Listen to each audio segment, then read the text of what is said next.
tropical dry forests, these are areas where there's enough water to be dominated by trees, but it's dry enough that you tend to have, especially seasonally, you get noticeable drier season, and often trees lose their leaves in the dry season. So we see these in various warm parts of the world where there's a lot of rain one time of the year and not so much another. And then the tropical rainforests. Across warmer parts of the world, warm, lots of rain, and with all the plants, of course, they're transpiring, they're picking up water from the roots, evaporating out the top. So all that evaporation from the plants, there's lots of water in the air to make more clouds and rain.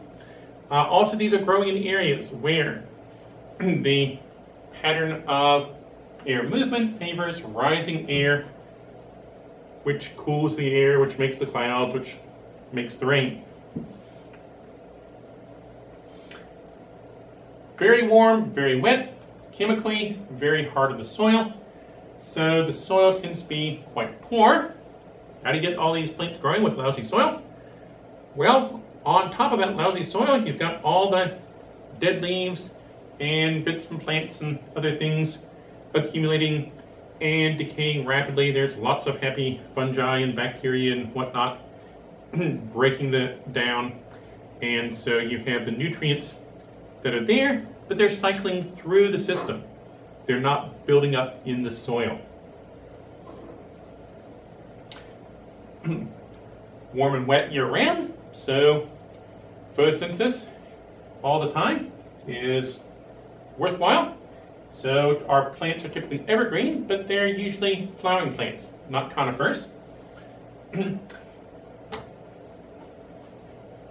Tall trees down to lower ones, and lots of epiphytes. There's plenty of water, so like we saw for the temperate rainforest, there's a lot in our tropical rainforests. Lots of things live up in the trees rather than down on the ground. Very diverse birds, reptiles, amphibians, insects.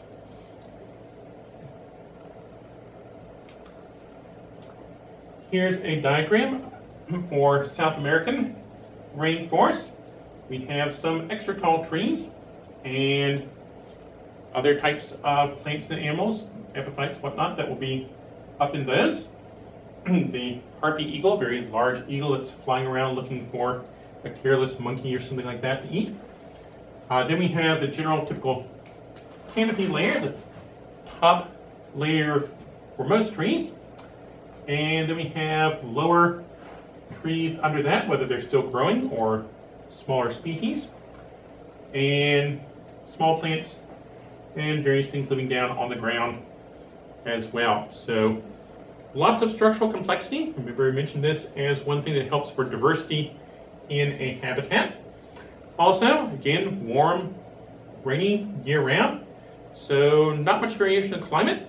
So organisms don't tend to have to worry much about dealing with that, and they can focus on instead developing a very specialized niche that allows them to survive doing that and not be competing much with anything else. So a lot of individual specialization, lots and lots of diversity.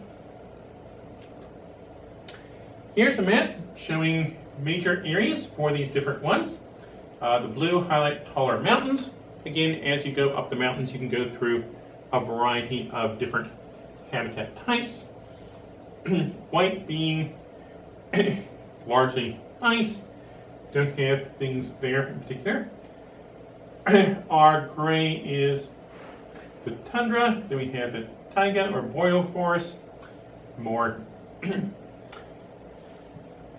temperate, deciduous, temperate rainforest. Moving into our more tropical, you can see major deserts. There's noticeable bending with the latitude. towards the poles, towards the equator, we see patterns there. Also, across the continent, towards the interior, we tend to get our drier things. Around the edges, somewhat more moisture. Again, this relates to the general wind patterns, where is bringing moist air from the ocean, where is relatively dry.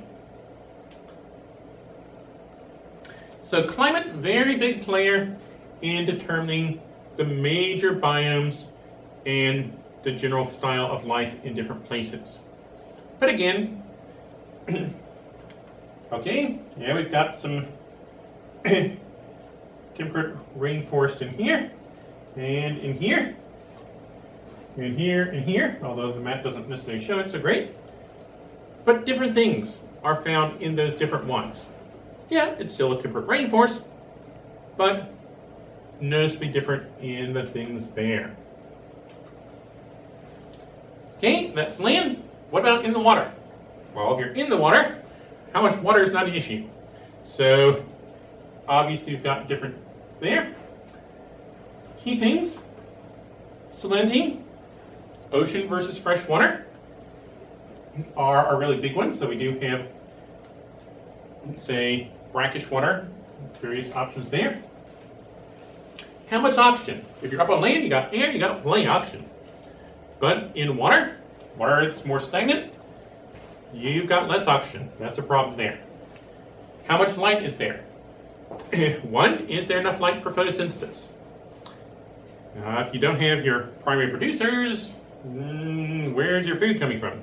So that's going to be a very big issue. Light only goes a certain depth down into water. Also, is there enough light to see with? So you have difference. Are you in a zone where you have enough light to see, even if plants can't manage, or algae? Or is it so dark that you can't really see except for bioluminescence? Mineral variability. That will vary some from place to place. Temperature, like on land, that's important. Water depth. Do we have variations in pH? That can be significant. How is the water moving? Do we have strong currents, weak currents? Do we have lots of waves? Is it calm? These make a big difference on what can live in different places as well. Different styles of living. Plankton is stuff, mostly small, though some relatively big, that's floating, not very good swimmers. And so they're largely carried by the currents and waves. Now, a lot of them can control whether they are floating or sinking. So they can move up and down, but side to side, they are largely depending on how the ocean moves things. Turns out, if you're really small, trying to move through water would be, for us, more like trying to swim through syrup. Not going to work real well. On the other hand, trying to float in syrup, that'd be pretty easy. Sticky, but you don't sink so well. And so, being able to float, if you're small, is easy. Being able to swim fast, that's not really going to happen. Of course, our plankton includes both the primary producers, the algae and cyanobacteria, other photosynthetic prokaryotes, as well as the protists for the algae, and then zooplankton.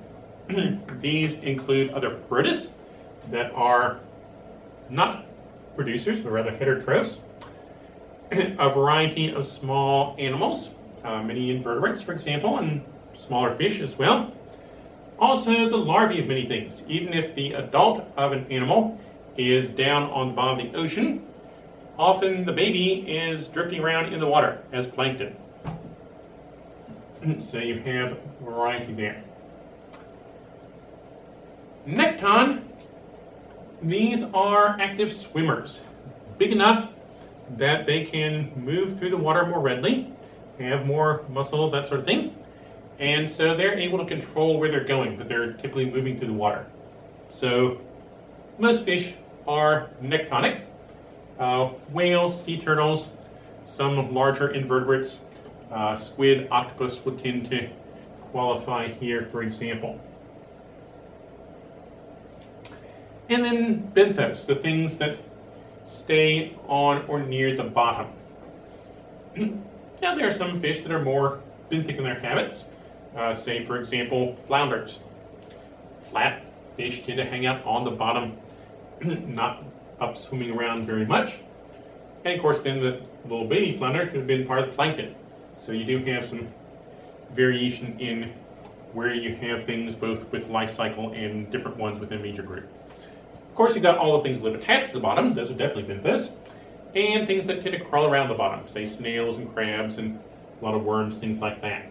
There are actually some swimming or drifting worms as well, but most of the worms are down on or in the mud.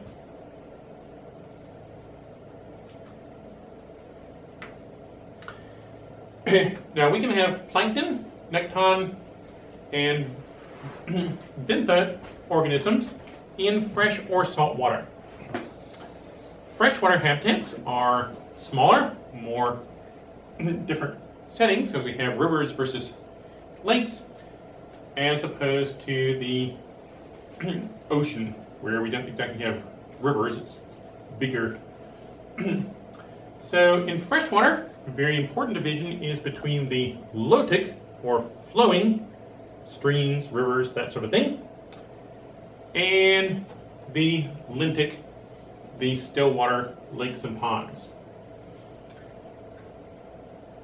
Streams and rivers, often you have significant change in them from the small, fast-flowing, often up in higher ground area streams for the start, to the bigger, slower, more gradual flow of a large river reaching the ocean. Higher elevation, the streams will tend to be colder, and colder water can dissolve a lot more oxygen than warmer. So you have higher oxygen levels in these shallow, fast-flowing mountain streams. Big river, down coastal area, warmer. Often there's more stuff in them, so they're more muddy, cloudy looking, tend to be more clear up in the mountains. Slower, lower oxygen. All those very important for what's going to live there. Flow. Areas of fast flow. You need to have some way of not getting washed away, either being a strong swimmer, or you've got ways of hanging on in order to live there. Freshwater areas tend to rely a lot on things that wash into the stream from the land. Much of the food chain in our rivers and streams is based on dead leaves that have fallen into the river or washed into it, rather than stuff that actually grew in the river itself. Freshwater, very important to us as well, but we tend to also do things to these places, whether it's pollution. For example, the Conasauga River in northern Georgia goes up in Tennessee and back on again. Locals referred to it 40, 50 years back as the Rainbow River, because what color the river was depending on what the factories were doing. What color are they dyeing the clothes this day? Hey, the river's purple today. Real good for the stuff living there. A lot of endangered species in those systems. Another thing is we tend to decide we don't want a stream or river here, we want a pond or lake. And we build dams. Okay, now that water that used to flow on dam, we've flooded what used to be dry land, and we've decreased the water going on downstream. We've also slowed the flow. makes for changes in temperature, oxygen, patterns of sediment. Instead of flowing water washing away the mud, it's tending to settle down. And what lives there will change. With these environmental changes, some things are not going to tolerate that and will die out. Also, building a dam blocks movement up and down. So, for example, fish aren't able to get past the dam, and so they'll be trapped on one side or the other. You have a number of effects like that. So, here in the continental US, the largest historical extinctions in terms of number of species was with damming up the Coosa River in Alabama, turning what had been a free-flowing stream with lots of fast, shallow areas into a series of lakes. And there were on the order of 50 species of snails and clams found nowhere else that were wiped out by that. Nearly as many killed by extensively damming up the Tennessee River system. Of course, also another thing, if we use up all the water, then there's not water for the other things. And so you have problems in areas where heavy human use of the fresh water leads to things drying out and problems for other life.